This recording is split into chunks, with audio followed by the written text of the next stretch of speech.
Welcome back students. Next video के साथ मैं Pappu Khan. Good morning all of you, सभी के लिए नमस्ते नमस्कार। और पिछले वीडियो के अंदर हम बात कर रहे थे, थोड़ा सा समराइज कर लेते हैं पिछली बातों को। तो पिछले वीडियो के अंदर हम बात की थी एंजाइम के बारे में। इससे एंजाइम से संबंधित हमने 2 वीडियो बना लिए थे अब तक। पहले वीडियो के अंदर हमने बात की थी एंजाइम की परिभाषा है, एंजाइम की हिस्ट्री है, एंजाइम की नेचर है, एंजाइम की प्रकृति क्या है, इसकी संरचना क्या है, उसके बारे में डिस्कस किया था। सेकंड वीडियो के अंदर हमने बात की थी कि एंजाइम के विशिष्ट गुण क्या होते हैं। प्रीवियस वीडियो या सेकंड वीडियो के अंदर बात करते हैं एंजाइम के विशिष्ट गुणों के अंदर हमने 6-7 जो है गुण हैं उनके बारे में डिस्कस किया था कि एंजाइम जो होते हैं वो प्रोटीनी प्रकृति के होते हैं, एंजाइम जो होते हैं कोलाइडी प्रकृति के होते हैं, एंजाइम जो होते हैं विशिष्ट होते हैं, एंजाइम वृहद आकार के होते हैं, एंजाइम जो होते हैं अम्लीय और क्षारीय दोनों प्रकार के क्रियाकारकों से अभिक्रिया कर सकते हैं। नेक्स्ट हमने बताया था कि एंजाइम जो होते हैं वो ऑप्टिमा दर्शाते हैं, यानी कि इष्टता दर्शाते हैं, यानी कि विशेष परिस्थितियों पर क्या है वो अधिकतम क्रियाशीलता दर्शाते हैं। और हमने ये भी बताया था कि जो एंजाइम होते हैं वो किसी न किसी रासायनिक पदार्थ से क्या होते हैं, प्रभावित होते हैं। जैसे कि ऐसे रासायनिक पदार्थ जो कि एंजाइम की क्रिया को क्या कर देते हैं, कम कर देते हैं, वो कहलाते हैं एंजाइम संदमक या एंजाइम निरोधक कहलाते हैं। और जो अभिक्रिया की दर को बढ़ा देते हैं या कह सकते हैं एंजाइम की क्रियाशीलता को बढ़ाते हैं, एंजाइम की क्रियाशीलता को क्या कर देते हैं, बढ़ा देते हैं, उन्हें कहते हैं हम एक तरह से सक्रिय कहते हैं, एंजाइम सक्रिय के नाम से जानते हैं। तो यहाँ पर हमने अब तक जो वीडियो था उसके अंदर ये एंजाइम के विशिष्ट गुणों के बारे में डिस्कस किया। आज हम बात करेंगे इस वीडियो के अंदर एंजाइम क्रिया को प्रभावित करने वाले कारक, एंजाइम की क्रिया जो है उसको प्रभावित करने वाले कारक, फैक्टर्स अफेक्टिंग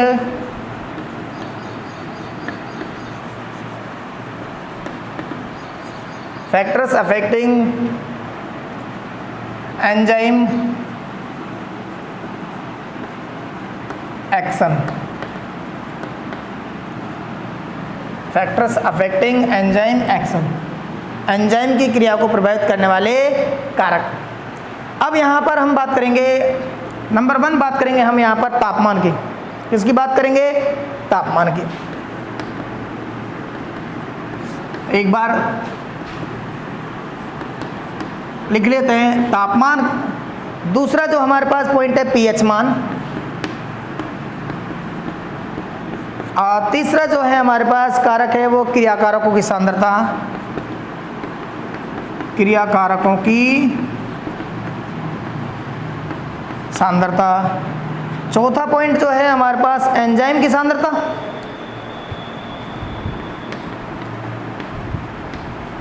एंजाइम की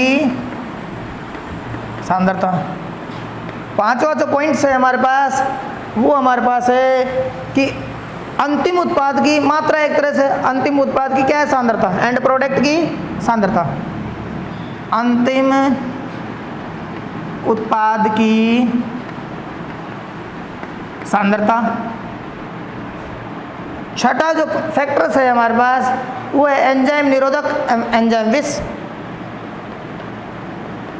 एंजाइम निरोधक एवं विष। 7वां बात करें हम, 7वां फैक्टर की बात करें तो यहीं पर समाप्त हो जाता है। इसको हम क्या है 2 भागों में डिवाइड कर देते हैं। कितने भागों में डिवाइड कर देते हैं? एंजाइम निरोधक को हम किस में, एक तो प्रतिस्पर्धी निरोधक होता है कि अप्रतिस्पर्धी निरोधक होता है। प्रतिस्पर्धी निरोधक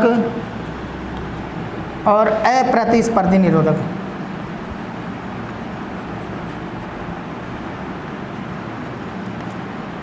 अप्रतिस्पर्धी निरोधक ये हमारे पास फैक्टर हैं जिनका हम चर्चा करेंगे इस वीडियो के अंदर।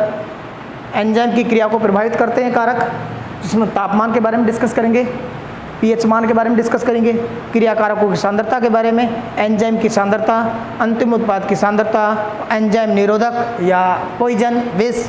और ये जो है हमारे पास ये 2 प्रकार की कैटेगरी के अंदर डिवाइड किए हैं, प्रतिस्पर्धी निरोधक और अप्रतिस्पर्धी निरोधक, कॉम्पिटिटिव और नॉन कॉम्पिटिटिव इनहिबिटर।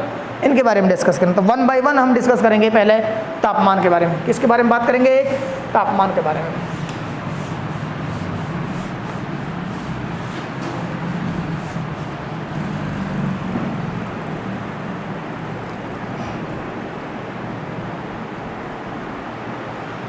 देखो तापमान जो होता है टेम्परेचर, उसकी 3 कैटेगरी होती है हमारे पास। कितनी कैटेगरी होती है? 3। एक तो होता है निम्नतम तापमान,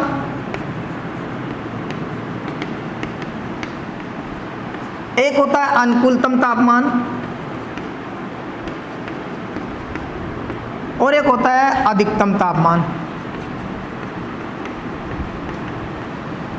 ठीक है, निम्नतम तापमान, अनुकूलतम तापमान और अधिकतम तापमान। ये जो टेम्परेचर जो होता है एंजाइम की क्रिया को किस प्रकार प्रभावित करता है, हम ये देखते हैं जितनी भी बायोकेमिकल रिएक्शंस होती हैं, जैव रासायनिक क्रिया होती हैं, वो लो टेम्परेचर पर संपन्न नहीं होती हैं। और हम ये भी देखते हैं कि जितनी भी जैव रासायनिक क्रिया होती हैं वो अधिकतम तापमान पर भी क्या है, संपन्न नहीं होती है। कारण क्या है? उन पर एंजाइम कार्य नहीं कर पाते। एंजाइम क्यों नहीं कार्य कर पाते? निम्नतम तापमान पर क्या होता है, सीजिंग प्रक्रिया हो जाती है। एक तरह से जो एंजाइम जो होते हैं, प्रोटीनी प्रकृति होती है, वो क्या हो जाती है, निष्क्रिय हो जाती है।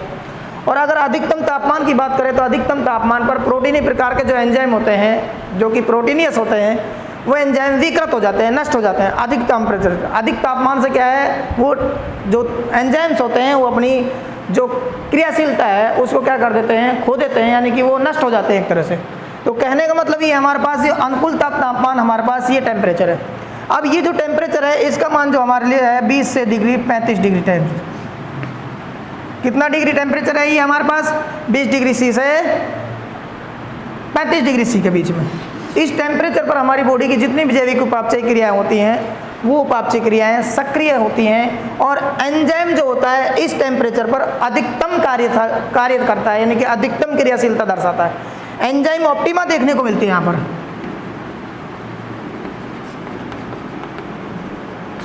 एंजाइम ऑप्टिमा देखने को मिलती है इधर, और इससे लो जो होता है टेम्परेचर उस पर भी एंजाइम क्रियाशीलता कम हो जाती है, और इससे अधिक जो होता है उससे भी क्या होता है, एंजाइम क्रियाशीलता कम हो जाती है। यानी कि हम ये कह सकते हैं 35 डिग्री से ऊपर जब टेम्परेचर बढ़ेगा तो क्या है, एंजाइम विकृत हो जाते हैं। और यहाँ पर 20 डिग्री टेम्परेचर से नीचे की ओर जब टेम्परेचर जाएगा तो उसमें क्या है, एंजाइम जो होते हैं वो अपनी कार्यशीलता नहीं दर्शाते हैं। ठीक है, इस प्रकार हमने यह देखा कि और एक और ख़ास बात है, ये जो एंजाइम होते हैं अगर इनकी जो क्रियाशीलता है वो 20 से 35 डिग्री के बीच में, अब यहाँ पर अगर 20 डिग्री से 30 डिग्री टेम्परेचर बढ़ाया जाता है, 20 डिग्री से, एक होता है हमारे पास तापमान गुणांक कहते हैं उसको, क्या बोलते हैं उसको, तापमान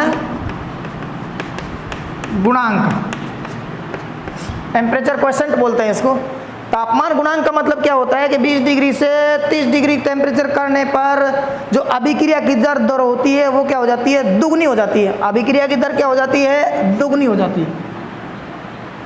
ठीक, 10 डिग्री से 20 डिग्री कर रहे हैं तो अभिक्रिया की दर दुगनी हो रही है, 20 से 30 कर रहे हैं तो अभिक्रिया की दर दुगनी हो रही है, लेकिन 30 से 40 कर रहे हैं तो फिर अभिक्रिया की दर दुगनी नहीं होगी। एक निश्चित तापमान प्रयास पर क्या है, अभी टेम्परेचर को दुगना करने पर या टेम्परेचर को 10 डिग्री बढ़ाने पर, इसको बोलते हैं हम टेम्परेचर क्वोशिएंट Q10। क्या बोलते हैं इसको, Q10 बोलते हैं। तो प्रत्येक 10 डिग्री टेम्परेचर बढ़ाने पर अभिक्रिया की दर क्या हो जाती है, दुगनी। अभिक्रिया की दर दुगनी हो जाती है, डबल हो जाती है। अभिक्रिया की दर क्या हो जाती है, डबल हो जाती है। तो यहाँ पर ये भी देखने को मिलता है, लेकिन ये डबल कब तक होगी, जब तक कि हमारे पास अनुकूलतम तापमान की सीमा होगी। अनुकूलतम तापमान से अधिक होने पर ये जो टेम्परेचर जब हम बढ़ाएंगे तो फिर अभिक्रिया की दर दुगनी नहीं होगी, अभिक्रिया की दर क्या हो जाएगी, कम हो जाएगी। ठीक है, तो ये हमने यहाँ पर ये देखा, तापमान गुणांक बोल सकते हैं इसको हम, या Q10 बोल सकते हैं, क्या बोल सकते हैं इसको, Q10 बोल सकते हैं। नेक्स्ट हम बात करेंगे pH के बारे में। किसके बारे में बात करेंगे, pH। टेम्परेचर के बाद में बात करें, pH जो होता है ना ये भी ऐसे ही होता है, विशिष्ट pH पर ही कार्य करते हैं। ये एंजाइम जो होते हैं विशिष्ट pH पर ही कार्य करते हैं। pH मान, एंजाइम जो होते हैं, एंजाइम विशिष्ट pH मान पर ही क्रिया दर्शाते हैं। विशिष्ट pH मान पर ही क्या होते हैं, क्रिया दर्शाते हैं। अब देखिएगा इसके लिए हम कुछ एग्जाम्पल देखें। जैसे सामान्यतः जो पीएच मान जो होता है 5.0 टू 7.5 जो पीएच मान होता है, इस पर क्या है एंजाइम की जो क्रियाशीलता होती है वो कैसी होती है, सर्वाधिक। एंजाइम की क्रियाशीलता क्या होती है, क्रियाशीलता सर्वाधिक। एंजाइम की क्रियाशीलता क्या होती है इस टेम्परेचर पीएच मान पर 5.0 से लेकर 7.5 से पीएच मान पर क्या है एंजाइम की जो क्रियाशीलता होती है वो कैसी होती है, सर्वाधिक होती है। अगर पीएच मान 5 से कम होता है तो नेचर कैसे हो जाएगी, अम्लीय, अत्यधिक अम्लीय। और पीएच मान 7.5 से ज़्यादा होगा तो कैसी हो जाएगी, अत्यधिक क्षारीय। तो अत्यधिक क्षारीय और अत्यधिक अम्लीय नेचर के अंदर भी क्या है, एंजाइम क्या है, क्रिया नहीं कर पाते। हाँ, इतना जरूर हमने बताया था पिछले वीडियो के अंदर कि एंजाइम जो है अम्लीय क्षारीय दोनों प्रकार के अभिकारकों से, क्रियाकारकों से क्या करते हैं, क्रिया करते हैं। लेकिन ऐसा भी नहीं है कि भाई अत्यधिक अम्लीय कंडीशन में भी एंजाइम क्रिया करेंगे या अत्यधिक क्षारीय कंडीशन में भी एंजाइम क्रिया करेंगे, ऐसा नहीं है। ठीक है, तो यहाँ पर हमारे पास पीएच मान जो होता है एंजाइम क्रियाशीलता के लिए वो कितना जरूरी है, 5.0 से लेकर 7.5 के मध्य पीएच होना जरूरी है। इनसे कम होगा या इनसे अधिक होगा तो एंजाइम की क्रियाशीलता क्या होगी, प्रभावित होगी, एंजाइम क्रियाशीलता कम होगी। ठीक है, नेक्स्ट हम बात करते हैं क्रियाधारकों की सांद्रता। तीसरा जो हम बात करेंगे क्रियाधारकों की सांद्रता या क्रियाधारों या सबस्ट्रेट की सांद्रता, कंसंट्रेशन ऑफ क्रियाकारक। क्रियाधारों की सांद्रता, कंसंट्रेशन ऑफ सबस्ट्रेट।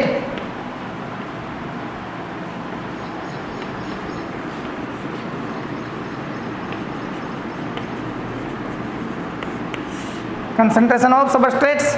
यहां पर देखेगा जैसे जैसे क्रिया कारक जो होते हैं, क्रियाधार यानी क्रियाधारक मतलब वे पदार्थ जो कि उत्पाद में बदलते हैं। ठीक है, वे पदार्थ जो कि एंजाइम से जुड़कर किस में बदलते हैं, उत्पाद में बदलते हैं, क्या कहलाएंगे, क्रियाधार कहलाएंगे, सबस्ट्रेट कहलाएंगे। अब इनकी सांद्रता क्या होती है, एंजाइम की सांद्रता जैसे जैसे क्रियाधारकों की सांद्रता एंजाइम के सापेक्ष बढ़ाते जाते हैं वैसे ही एंजाइम की क्रियाशीलता क्या होगी, बढ़ती जाती है। मान लो इमेजिन दैट, मान लें हमने यहाँ पर 10 ग्राम क्या है हमारे पास सबस्ट्रेट है। कितने ग्राम सबस्ट्रेट है हमारे पास, 10 ग्राम। और हमारे पास एंजाइम कितना है, 15 ग्राम। एंजाइम की कितनी सांद्रता है हमारे पास, 15 ग्राम, और इसकी कितनी सांद्रता है हमारे पास, 10 ग्राम। अब शुरुआत में हमारे पास क्या है, मान लें हम क्या करते हैं 1 ग्राम सबस्ट्रेट डालते हैं। तो 1 ग्राम सबस्ट्रेट डालेंगे तो अभिक्रिया की दर क्या होगी, कम होगी। 1 ग्राम से 2 ग्राम करेंगे तो अभिक्रिया की दर बढ़ेगी। 2 से 3 करेंगे, 2 से 3, 4, 5, 10 तक करेंगे, 10 तक भी क्या हो जाएगी, हमारे पास अभिक्रिया की दर क्या होगी, बढ़ती चली जाएगी। लेकिन अब यहाँ पर क्या है, हमारे पास मान ले 10 ग्राम ही है और एंजाइम की सांद्रता क्या है हमारे पास, 15 ग्राम है। तो यहाँ पर क्या है, अभी भी क्या अभिक्रिया की दर क्या होगी, कम होगी। तो अगर क्या कह सकते हैं, क्रियाधार जो होता है, इस क्रियाधार की सांद्रता को अगर हम 15 ग्राम के बराबर मान ले या बना ले, तब भी क्या होगी, सर्वाधिक अभिक्रियाशीलता दर्शाई जाएगी। यहाँ पर क्या है, 10 ग्राम कम है, यहाँ पर 15 ग्राम ज़्यादा है। तो एंजाइम से जुड़ने के लिए क्रियाकारक जो है कम मात्रा में है, और जब तक ये बराबर ना हो जाएंगे तब तक क्या है, अधिकतम जुड़ाव नहीं होगा। और अधिकतम जुड़ाव नहीं होगा तो क्रियाकारक जो है वो कंप्लीटली क्या है, उत्पाद में नहीं बदल पाएंगे। या कह सकते हैं अभी भी हमारे पास एंजाइम जो है वो एंजाइम क्रियाकारकों से जुड़ने के लिए क्या है, फ्री है। तो यहाँ कहने का मतलब ये है कि भाई बराबर मात्रा होने पर क्या है, सर्वाधिक मात्रा में क्या है, क्रियाशीलता दर्शाई जाती है। और अब इसके बाद में अगर हम 15 ग्राम से 16 ग्राम करें इसको, किसकी मात्रा को, क्रियाधार की मात्रा, तो और हमारे पास एंजाइम कितना है, 15 ग्राम, तो अब अभिक्रिया की दर क्या है, नहीं बढ़ेगी। क्यों नहीं बढ़ेगी, क्योंकि एंजाइम उसके लिए पर्याप्त नहीं है।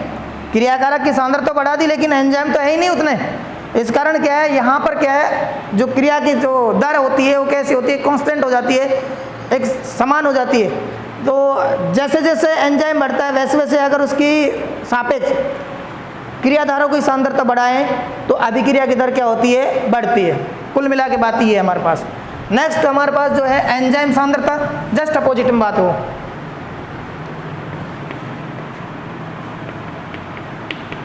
एंजाइम सांद्रता। एंजाइम कंसंट्रेशन का मतलब ये है कि क्रियाधारकों के सापेक्ष अगर एंजाइम की सांद्रता को बढ़ाया जाए तो अभिक्रिया की दर क्या होगी, बढ़ेगी। क्रियाधारों के सापेक्ष अगर एंजाइम की सांद्रता को बढ़ाया जाए तो क्या होगी, अभिक्रिया की दर क्या होगी, बढ़ेगी। अगर क्रियाधारों के सापेक्ष एंजाइम की सांद्रता का मान कम है, अगर क्रियाधारों की बदौलत क्रियाधारों के सापेक्ष हम ये कह सकते हैं एंजाइम की सांद्रता अगर कम है तो अभिक्रिया की दर क्या होगी, कम होगी।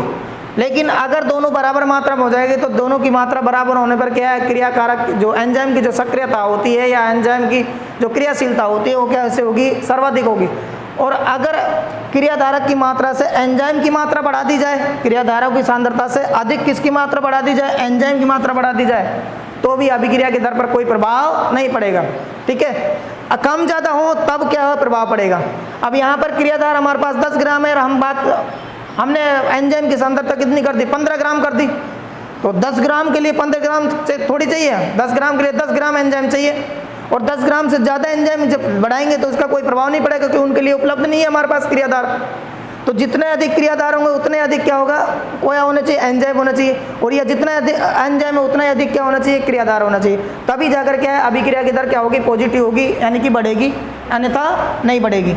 नेक्स्ट हम बात कर रहे थे अभी एंजाइम की सांद्रता के बाद में हमने बात की थी अंतिम उत्पाद की सांद्रता। अंतिम उत्पाद की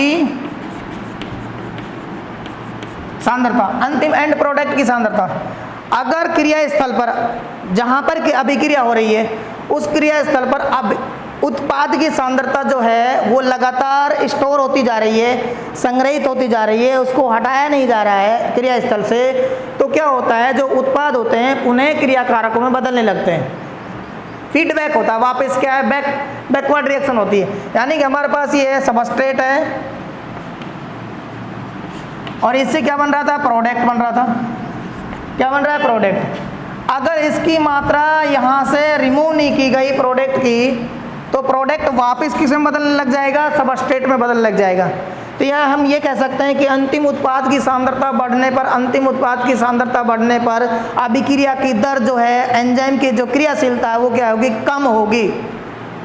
अगर सबस्ट्रेट उत्पाद मिल रहा है, उत्पाद को लगातार हटाया जा रहा है क्रिया स्थल से, तब तो सबस्ट्रेट लगातार किस में बदलता जाएगा, प्रोडक्ट में बदल जाएगा। अगर प्रोडक्ट को नहीं हटाया गया तो प्रोडक्ट पुनः किस में बदलने लगता है, सबस्ट्रेट में बदलने लगता है, यानी कि बैकवर्ड रिएक्शन होने लगती है, पश्च अभिक्रिया होने लगती है, जिसके कारण क्या है, अभिक्रिया की जो दर होगी वो कैसे होगी, कम हो जाएगी। भाई प्रोडक्ट बनने की दर क्या हो जाएगी, कम हो जाएगी, क्योंकि प्रोडक्ट पुनः किस में बदलने लग रहा है, सबस्ट्रेट में बदलने लगता है। तो इस प्रकार क्या है, अंतिम उत्पाद की सांद्रता भी क्या करती है, एंजाइम की सक्रियता को क्या करती है, प्रभावित करती है। अंतिम उत्पाद की सांद्रता बढ़ने पर एंजाइम की सक्रियता क्या होती है, कम होती है, हम एंजाइम की क्रियाशीलता कम होती है। नेक्स्ट जो हमारे पास था एंजाइम निरोधक एवं विष, एंजाइम निरोधक एवं विष, इसको हम निम्न प्रकार डिस्कस करते हैं। एंजाइम निरोधक या एंजाइम विष के बारे में बात करेंगे हम। एंजाइम निरोधक या एंजाइम विष जो होते हैं ये ऐसे रासायनिक पदार्थ होते हैं, एंजाइम निरोधक या एंजाइम विष ऐसे रासायनिक पदार्थ होते हैं जो एंजाइम की उत्प्रेरण क्षमता को क्या करते हैं, कम करते हैं। उत्प्रेरण क्षमता को क्या करते हैं, एंजाइम की उत्प्रेरण क्षमता को कम करना या करने वाले क्या कहलाएंगे, एंजाइम निरोधक। क्या कहलाएंगे, एंजाइम निरोधक या फिर विष।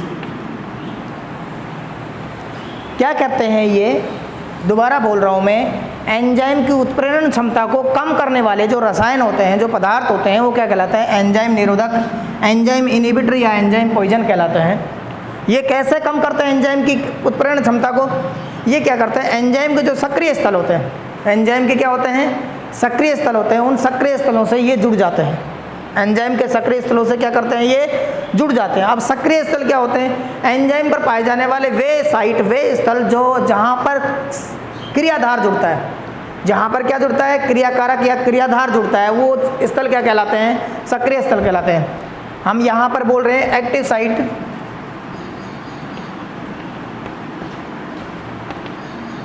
मतलब एंजाइम पर वे साइट, वे स्थल जहाँ पर क्रियाधार या क्रियाकारक क्या करते हैं, जुड़ते हैं, वो क्या कहलाते हैं, सक्रिय स्थल कहलाते हैं। अब सक्रिय स्थल को क्या करते हैं, ये जो है रसायन जो होते हैं, यानी कि एंजाइम निरोधक जो होते हैं, ये एंजाइम निरोधक सक्रिय स्थल को क्या कर देते हैं, एक तरह से बाधित कर देते हैं। सक्रिय स्थल को क्या कर देते हैं, बाधित कर देते हैं, या हम ये कह सकते हैं कि ये जो है सक्रिय स्थल से जुड़ जाते हैं। जब जुड़ जाते हैं तो उसके पश्चात क्या होता है, उनसे क्या है, प्रॉपर जो है उचित जो क्रियाधार है वो इनसे नहीं जुड़ पाता है। अब जब क्रियाधार नहीं जुड़ पाएगा तो वो क्रियाधार किस में नहीं बदल पाएगा, प्रोडक्ट में नहीं बदल पाएगा। तो इस प्रकार क्या करते हैं, ये ऐसे रासायनिक पदार्थ होते हैं जो एंजाइम की उत्प्रेरण क्षमता को, एंजाइम को प्रोडक्ट में बदलने की जो क्षमता होती है या उसको प्रेरित करने की जो क्षमता होती है, उस क्षमता को कम करने वाले पदार्थ होते हैं जो कि एंजाइम निरोधक कहलाते हैं। ये दो प्रकार से कार्य करते हैं, एक तो होते हैं प्रतिस्पर्धी निरोधक और एक होते हैं अप्रतिस्पर्धी निरोधक। यहाँ पर हमने इनको नोट कर लिया पहले थोड़ा सा, प्रतिस्पर्धी कॉम्पिटिटिव इनहिबिटर और नॉन कॉम्पिटिटिव इनहिबिटर।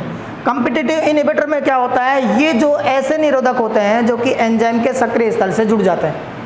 क्यों जुड़ते हैं, क्योंकि ये निरोधक होते हैं, प्रतिस्पर्धी निरोधक ऐसे पदार्थ होते हैं जो कि संरचना की दृष्टि से क्रियाधार से मिलते जुलते होते हैं। क्रियाधार से कैसे होते हैं, मिलते जुलते हैं, संरचनात्मक रूप से क्रियाधार से मिलते जुलते होते हैं।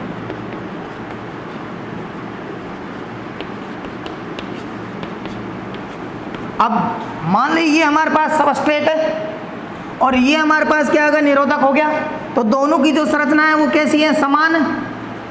तो अब हम यहाँ पर ये आइडेंटिफाई करना मुश्किल हो गया कि कौन सा क्रियाधार है, कौन सा क्या है, निरोधक है। ये तो हमारे पास सबस्ट्रेट है और ये क्या है, इनहिबिटर है, इनहिबिटर आई निरोधक, और ये सबस्ट्रेट है।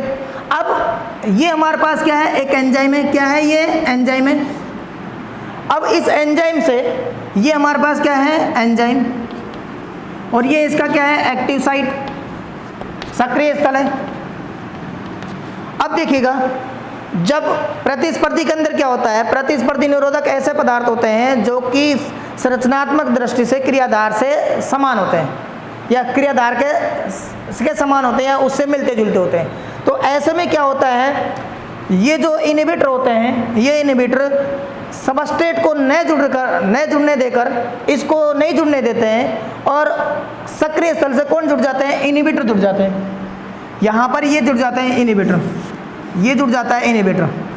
ये जब जुड़ जाएगा तो उसके बाद में हमारे पास एंजाइम सबस्ट्रेट कॉम्प्लेक्स जो होता है वो नहीं बन पाएगा, यानी कि एंजाइम और यहाँ पर किस जुड़ गया, इनहिबिटर निरोधक जुड़ गया। यहाँ जुड़ना क्या चाहिए था, सबस्ट्रेट जुड़ना चाहिए, क्रियाधार जुड़ना चाहिए, जो कि किस में बदलता, प्रोडक्ट में बदलता, लेकिन यहाँ पर क्या जुड़ गया हमारे पास, इनहिबिटर। ऐसे में क्या है, ये दोनों अब क्या है, प्रोडक्ट नहीं बना पाएंगे। प्रोडक्ट नहीं बना पाएंगे तो क्या है, अभिक्रिया की दर जो है वो क्या हो जाएगी, कम हो जाएगी, यानी कि एंजाइम की जो उत्प्रेरण क्षमता क्या हो जाएगी, कम हो जाएगी। कुल मिला के ये है कि भाई कोई भी पदार्थ है, उस माना वो एंजाइम है, उस एंजाइम से जुड़ने के लिए सबस्ट्रेट होता है, क्रियाधार होता है। अब अगर कोई ऐसा कोई तीसरा कैंडिडेट आ जाए जो कि क्रियाधार के समान है, तो क्रियाधार को हटाकर वो खुद जुड़ जाए, उसके एंजाइम के साथ जुड़ जाएगा, तो फिर क्या है, जो वांछित प्रोडक्ट होगा हमारे पास, जो वांछित प्रोडक्ट जिसकी हमने इच्छा है, वो वांछित प्रोडक्ट हमें प्राप्त नहीं हो पाएगा। किसके अनुसार होना चाहिए था, वो सबस्ट्रेट के अनुसार। चूंकि सबस्ट्रेट जुड़ नहीं पा रहा है, उसकी जगह कौन जुड़ रहा है, निरोधक जुड़ रहा है, इसलिए ये कॉम्पिटिटिव है। इसने कंपटीशन किसने किया है, इसने कंपटीशन किससे किया है, सबस्ट्रेट से। क्यों किया है, क्योंकि इसकी संरचना कैसी थी, लगभग समान थी। अब समान होने के कारण क्या है, इसने क्या फायदा उठा लिया, इसको नहीं जुड़ने देकर खुद जुड़ गया उसकी जगह, एंजाइम की जगह, और एंजाइम की जगह जुड़ने के पश्चात क्या हो गया। अब हम यहाँ एग्जाम्पल देखते हैं, इंपॉर्टेंट बात है हमारे पास एग्जाम्पल। मेलोनिक अम्ल जो है सक्सेनिक अम्ल के लिए क्या होता है, प्रतिस्पर्धी निरोधक की तरह कार्य करता है। मेलोनिक अम्ल और सक्सेनिक अम्ल जो अम्ल होते हैं, इनकी जो संरचना होती है कैसी होती है, समान होती है। इन दोनों की संरचना कैसी होती है, समान। तो मेलोनिक अम्ल जो जुड़ना चाहिए था उसकी जगह क्या जुड़ जाता है, सक्सेनिक अम्ल जुड़ जाता है, क्योंकि दोनों की संरचना कैसी है, समान। जब मेलोनिक अम्ल से कोई प्रोडक्ट बनना चाहिए था, वो प्रोडक्ट अब किससे बन रहा है, सक्सेनिक अम्ल से, तो हमारे पास वांछित प्रोडक्ट थोड़ी है ये। तो इससे प्रोडक्ट नहीं बन पाएगा, प्रोडक्ट इससे बनना चाहिए था लेकिन ये तो जुड़ ही नहीं पाया। उसकी जगह कौन जुड़ गया? सक्सेनी कमल को जुड़ गया। तो यहाँ पर मेलोनी कमल है, सक्सेनी कमल के लिए क्या है? प्रतिस्पर्धी निरोधक की तरह कार्य करेगा, प्रतिस्पर्धी निरोधक की तरह कार्य करेगा। अब हम बात कर लेते हैं अप्रतिस्पर्धी निरोधक के बारे में। अप्रतिस्पर्धी निरोधक के अंदर बात करें हम यहाँ पर,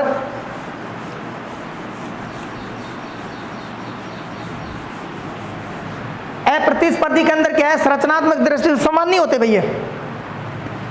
अप्रतिस्पर्धी निरोधक,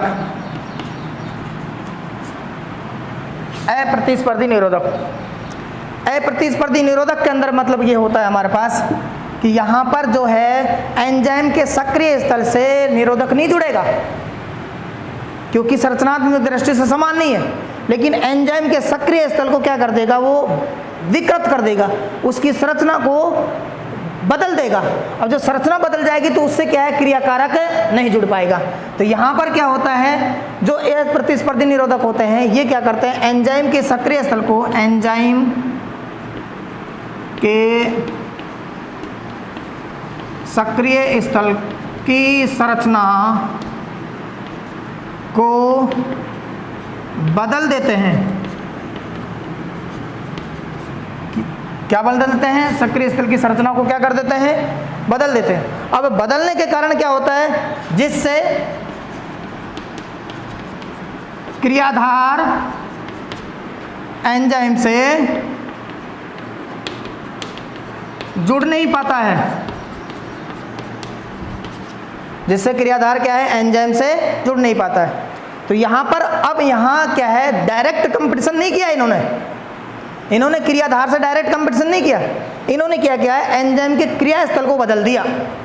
अब न तो खुद जुड़े और न दूसरे को जुड़ने दिया। अगर क्रिया, ये मान लीजिए संरचना हमारे पास, ये एंजाइम और ये हमारे पास क्या था अभी? ये हमारे पास सबस्ट्रेट है।